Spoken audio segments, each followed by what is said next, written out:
The elegant dining room at Le Petit Jardin felt suffocating despite its high ceilings and sprawling windows. I adjusted my napkin, trying to maintain composure as my mother's words cut through the air like perfectly polished knives. Of course Emma got another promotion, Mom beamed, reaching across the table to squeeze my sister's hand. Senior vice president at just 32. Now that's what I call success. I took a small sip of water, already knowing what was coming. These monthly family dinners had become an exercise in endurance, a carefully choreographed dance of praise for Emma and thinly veiled disappointment in me. And Sarah. Mom turned to me, her smile cooling several degrees. Still doing that little consulting thing? The way she said consulting made it sound like I was selling magazine subscriptions door to door. I forced a polite smile. Yes, Mom. Still consulting. Oh, honey, she sighed, exchanging a loaded glance with my father. When are you going to get a real job? You're 29 now. It's time to stop playing around and get serious about your career. Emma smirked behind her wine glass. She loved these moments, when all of Mom's criticism was directed at me instead of her. I am serious about my career, I said quietly, cutting into my barely touched salmon. My business is doing well.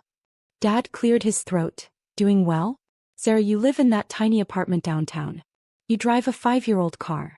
Meanwhile, your sister just bought a house in Brighton Hills. With a pool, Emma added helpfully. We just want what's best for you. Mom reached across to pat my hand condescendingly.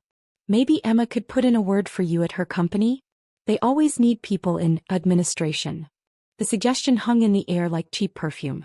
I withdrew my hand. I don't need a job at Emma's company. Don't be proud, Sarah. Mom's voice sharpened. Pride won't pay your bills. Let's be honest, you'll never amount to anything if you keep going down this path.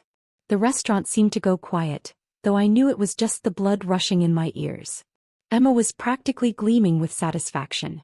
Dad studied his plate, avoiding eye contact as usual. You know what's sad? Mom continued, warming to her topic. You had such potential in college. Top of your class at Harvard Business School. But look at you now, while Emma's climbing the corporate ladder, you're just... She waved her hand dismissively, consulting. Just then my phone buzzed. I glanced at the message and felt a calm settle over me. The timing couldn't have been more perfect. Excuse me, I said, standing up. I need to step outside for a moment. Really, Sarah? Mom's disapproval radiated across the table. In the middle of dinner? I smiled. Trust me, Mom. This is one call I need to take. As I walked toward the restaurant's entrance, I could hear Emma's stage whisper. Probably another one of her tiny clients canceling. If only they knew. Outside, my assistant Michael was waiting by the valet stand, holding a leather portfolio. His usual professional demeanor barely contained his excitement. Everything's ready? I asked quietly. He nodded. All the paperwork is prepared. Would you like me to? Yes. I cut him off, my smile growing. Give me 2 minutes, then bring it in. I returned to the table where Mom was still extolling Emma's latest achievements. The board practically begged her to take the position, she was saying. That's what real success looks like. You're right, Mom, I said, settling back into my chair. That is what success looks like. Speaking of which, the maitre d' appeared at our table, Michael right behind him. Pardon the interruption, he said smoothly, but Ms. Walker's assistant has some urgent documents requiring her immediate attention. Michael stepped forward, opening the portfolio. Ma'am, your $80 million acquisition is ready for final signatures. The board is waiting for your approval to proceed. The silence that fell over our table was absolute. Dad's fork clattered against his plate. Emma's wine glass froze halfway to her lips. And Mom's face went through a fascinating series of expressions as she tried to process what she'd just heard. Mom's face drained of color as she stared at the papers in Michael's hands. The elegant letterhead of Walker Consulting Group, my little consulting thing, was clearly visible at the top of each document. There must be some mistake, Emma stammered, leaning forward to get a better look. $80 million? Michael maintained his professional composure, though I caught the slight twitch of amusement at the corner of his mouth. No mistake, Ms. Walker. This acquisition represents the merger of Thompson Technologies into Walker Consulting Group's growing portfolio. Once signed, It will make us the largest independent consulting firm in the Northeast. Dad finally found his voice, though it came out as barely more than a whisper. Thompson Technologies? But they're a Fortune 500 company? Yes, I said calmly, taking the pen Michael offered. They've been struggling with modernization. Their board approached us 3 months ago about a potential acquisition. We've been quietly negotiating ever since. Mom's hands trembled as she reached for her wine glass. But how? You're just consulting? I finished for her, signing the first page with a flourish. You know, it's funny. While you were all focused on Emma's corporate climbing, I was building something of my own. That little consulting thing you've been mocking? We started with 3 clients my first year. Now we have offices in 6 cities and a client list that includes half the companies in the S&P 500. Emma's face had turned an interesting shade of red. That's impossible. You live in that small apartment downtown. Your car. I laughed softly, initialing another page. You mean my modest lifestyle? Did it ever occur to you that some people don't need to flaunt their success? That penthouse apartment you mock? I own the building. That 5-year-old car? I drive it because it's reliable and I don't need to prove anything to anyone. Michael cleared his throat gently. Ms. Walker, the board is waiting for final confirmation. Shall I inform them the papers are signed? Yes, please do. I handed him back the portfolio. And Michael, make sure the press release goes out first thing tomorrow morning. He nodded and stepped away, leaving us in thick silence. I took a sip of my water, enjoying the rare sight of my family completely speechless. Sarah, Dad began, his voice uncertain. Why didn't you tell us? Tell you what exactly? I set my glass down carefully. That while Emma was getting her promotions, I was building a company from the ground up. That those long hours you criticized me for were spent creating something valuable? Would you have even believed me? Mom's lips trembled. But all those times we offered to help you. You mean all those times you offered to get me an entry-level position at Emma's company? I corrected her. All those times you told me to be realistic and stop dreaming? Why would I tell you anything when you'd already decided I was a failure? The weight of years of dismissal and criticism hung heavy in the air. I thought back to all the family gatherings where I sat quietly while they praised Emma's achievements. All the times Mom had introduced me to her friends with that slight tone of apology in her voice. All the times Dad had suggested I was wasting my potential. Last year, I continued, my voice steady, when Emma got her promotion to VP, you threw her a party at the country club. Do you remember what you said in your toast, Mom? This is what a successful daughter looks like. Well, take a good look now. I reached into my purse and pulled out a business magazine I'd been saving for this moment. There on the cover was my photo under the headline, 30 Under 30, The Rising Stars of Business. I slid it across the table. Page 27, I said quietly. There's quite a nice profile about Walker Consulting Group. About how we're revolutionizing the industry. About our 97% client retention rate. About our projected billion-dollar valuation by next year. Emma snatched up the magazine, flipping through it frantically. Mom leaned over her shoulder, her hands shaking as she read the article. Dad just sat there looking like someone had hit him with a brick. But you never said anything, he whispered. All these years. Would it have mattered? I asked. You'd already decided Emma was the successful one. The achiever. The daughter you could be proud of. I was just, what was it you said, Mom? Never going to amount to anything. Michael appeared at my elbow again. Ms. Walker, I apologize for the interruption, but the board chairman is requesting a brief video conference to finalize the details. I stood up, smoothing my dress. Thank you, Michael. Please let him know I'll be there in a moment. I turned back to my family, who were still staring at me like they'd never seen me before.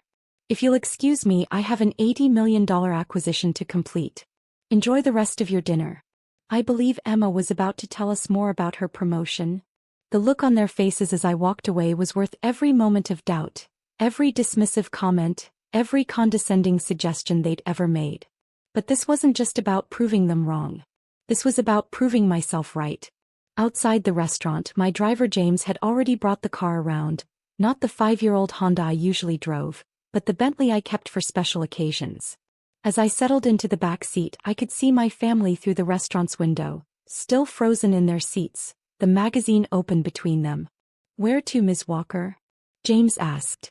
I smiled, thinking of the board meeting waiting for me, of the press release that would shock the business world tomorrow, of the years of work finally coming to fruition. "The office, James. We have an empire to build." The next morning I sat in my top-floor office, watching the sun rise over the city skyline. The wall-mounted screens displayed various news channels, all running the same headline: Walker Consulting Group acquires Thompson Technologies in $80 million deal. My phone hadn't stopped buzzing since the press release went live at 6 a.m. I turned it to silent after the 20th call from Mom. There were dozens of missed calls and messages from both parents, Emma, and even extended family members who'd suddenly remembered my existence. "Ms. Walker." Michael appeared at my door. "The Thompson Tech transition team is ready in the main conference room." And he hesitated. "Your sister is in the lobby." I raised an eyebrow. "Emma, that was faster than I expected. She's been here since 7 a.m. Says she won't leave until she speaks with you." I checked the time, 9:30. "Let her wait another half hour. Then bring her up." The next 30 minutes were a whirlwind of video calls and signatures. The Thompson Tech acquisition was just the beginning. We had 3 more major deals in the pipeline, each carefully planned and positioned. While my family had been dismissing my little consulting thing, I'd been methodically building an empire.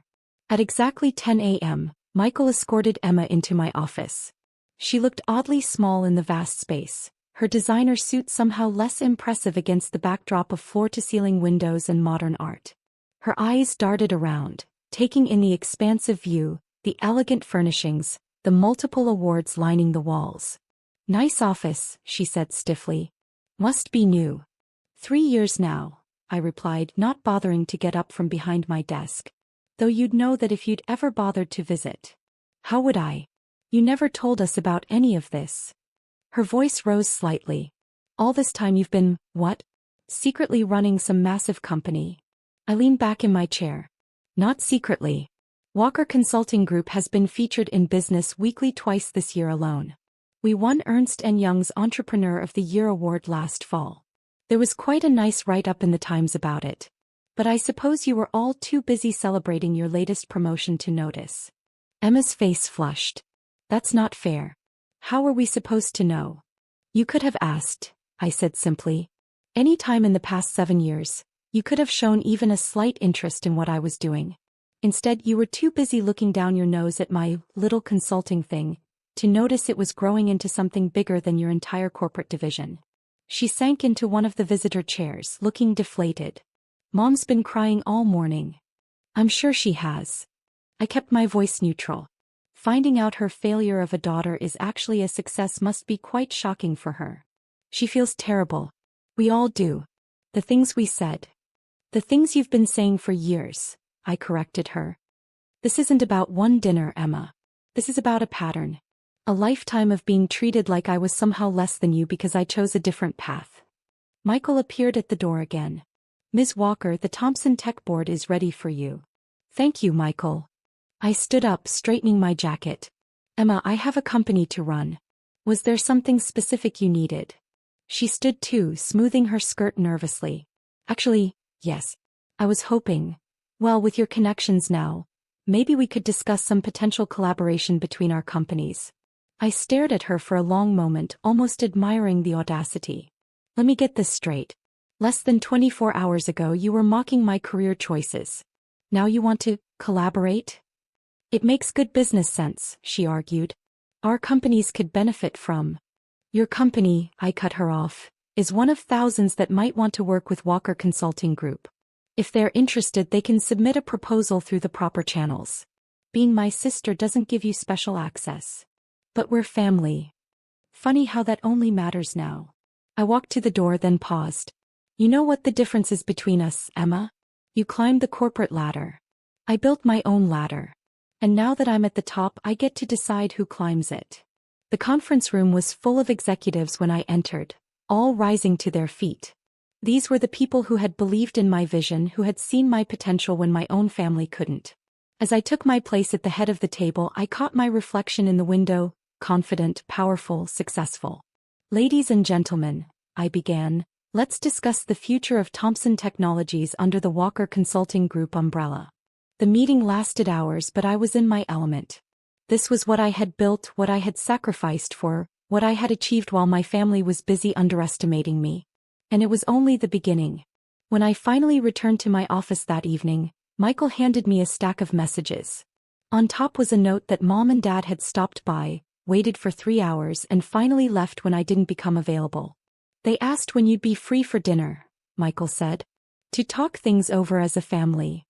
I smiled, thinking of all the family dinners where I'd sat quietly, enduring their judgment. Tell them my schedule is quite full, I replied. In fact, I'll be traveling for the next few weeks. We're opening our London office. As the city lights began to twinkle outside my window, I thought about how success was the best revenge. But it wasn't about revenge, not really. It was about proving to myself that I could do it, that I could build something meaningful, something lasting. My phone buzzed again, another message from Mom. This one read, "We're so sorry, sweetheart. Please let us make it up to you." I set the phone aside without responding. They'd had years to support me, to believe in me, to be proud of me. Now they would have years to regret that they hadn't.